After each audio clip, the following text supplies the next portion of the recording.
Joining us right now to weigh in on all of this is Pennsylvania Congressman, House Budget Committee member Dan Meuser. And Congressman, it's always a pleasure to see you. Thanks so much for weighing in here. You too. How significant is this from your standpoint? Are we going to be able to see a deal between the two countries? And what's Plan B if the Chinese will not agree to the president's demands? Well, the Chinese delegation is coming. They're on their way. The vice premier as well, the so-called closer, is joining. It is very important. It's as important for China as certainly as it is for the United States. You know, the president very early showed that he was willing to negotiate. President Trump also showed that he'd be willing to walk away. And now, with setting a Friday date, he put a sense of urgency into this. You know, the oldest tactic in the book for trade negotiations or any international relations is to delay and to, you know, the old days, Russia used to come in with carrying a month's worth of suitcases for what others thought was going to be a two-day negotiation. So I think what the president's doing is right. We need a sense of urgency at this point. This is going on for a couple of months. And, you know, the fact is that, look, our economy is doing very well, but we've lost literally millions of jobs due to the unfair trade practices of China.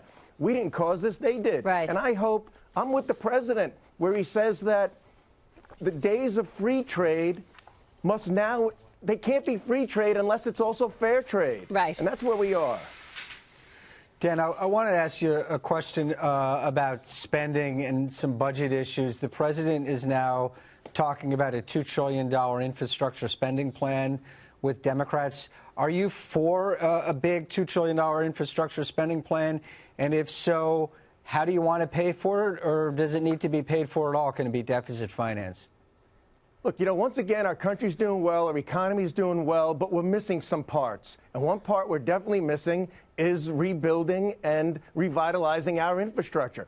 I'm all for it. I am not for a typical tax and spend way of handling this. I'm for a new plan that can just be summed up as return on investment, right? In the tax and jobs cut, we had the opportunity zones that we need to maximize. We have public-private partnerships that we can maximize. And there's also something else that my and certain colleagues are talking about called the infrastructure bank, which can be created and can really do some great things. So just to be clear, you don't want to put any money into it?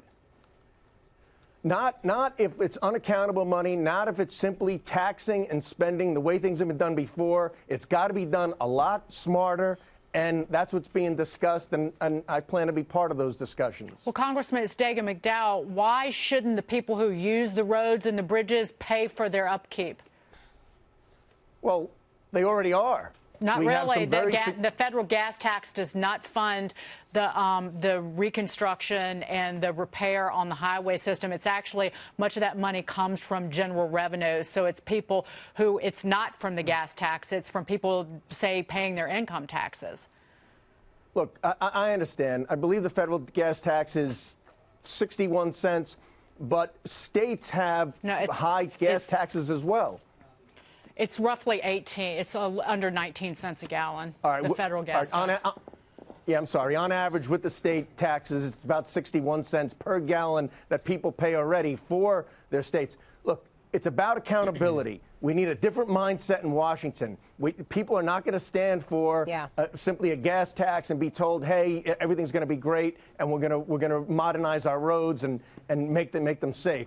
So if we have discussions where my district, the 9th Congressional, were to receive X dollars for X projects, that's something that we can talk about. And that's the detail we're going to have to get into for such a bill. When I interviewed Mick Mulvaney last week, the president's chief of staff, he said that there's a higher chance that USMCA passes than an infrastructure package passes at $2 trillion. And you have to wonder if you are going to have, you know, the Democrats come and do a hearing and really talk in a real genuine way about getting something done on infrastructure. I mean, you can't say, okay, on a Monday we're going to have a hearing on impeachment, and then on a Tuesday we're going to come back and have a hearing on an infrastructure plan. I mean, it's just not very realistic. So I ask you the same question.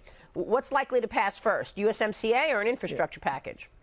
Yeah, you're right. All these investigations are a big distraction, and because, frankly, the congressional Democrats aren't all that interested in advancing the president's agenda. But your constituents want to see USMCA done, right? You think it's going to pass? They sure do, Maria. It's going to help our agriculture in particular. It's going to help trade. It improves NAFTA. Yeah, but you know what your Democratic colleagues have said, right? They don't want to pass it. Well, Nancy Pelosi, it's up to Speaker Pelosi to bring it to the floor. There's no reason she shouldn't bring it to the floor. We think we likely have the votes. They're talking about some new labor requirements in Mexico. They're already in the bill. So you think it'll pass? Canada's I think it's going to be close. I think it'll pass. I do think, listen, we only need 19 to 20 Democrat votes. There are plenty of Democrats that have constituents that want our economy to continue to grow and continue to advance and stop all the nonsense. Well, this is important. So we can get 20 votes. Meanwhile, the House Judiciary Committee is going to vote tomorrow on whether to hold Attorney General William Barr in contempt. So here you have them trying to rip down what appeared to be an honest broker in all of this. Why? Well, because it creates more distraction. It continues the problem. Here you have the Attorney General, who is merely the legal definer of what the Mueller report findings were. Yeah. And they don't like the findings, so they want to shoot the messenger. It's ridiculous. To hold him in contempt is ridiculous. You know, what happened was he didn't like the procedures and the process that they were proposing. If you remember back when Dr. Ford, in the Kavanaugh case, when she wasn't happy with the procedures, they went way out of their way to change things. So again, they're not dealing in good faith. Well, I think it's even more than that. On the Democrat they don't want William Barr to do what he's promising he's going to do, and that is investigate how the investigation into Donald Trump started and the origins of that investigation. It's all coming out real clearly. You know what I think is really dangerous about this story, by the way? Unfortunately, as we learn more about what the FBI did to Donald Trump, we're learning sources and methods. We're learning all about the tools that the FBI uses, and that's unfortunate because this is supposed to be secret stuff like informants, etc. Dan Meuser, good to see you, sir. Thank you. I think you're right, Maria. Thank you. Congressman, we'll see you soon.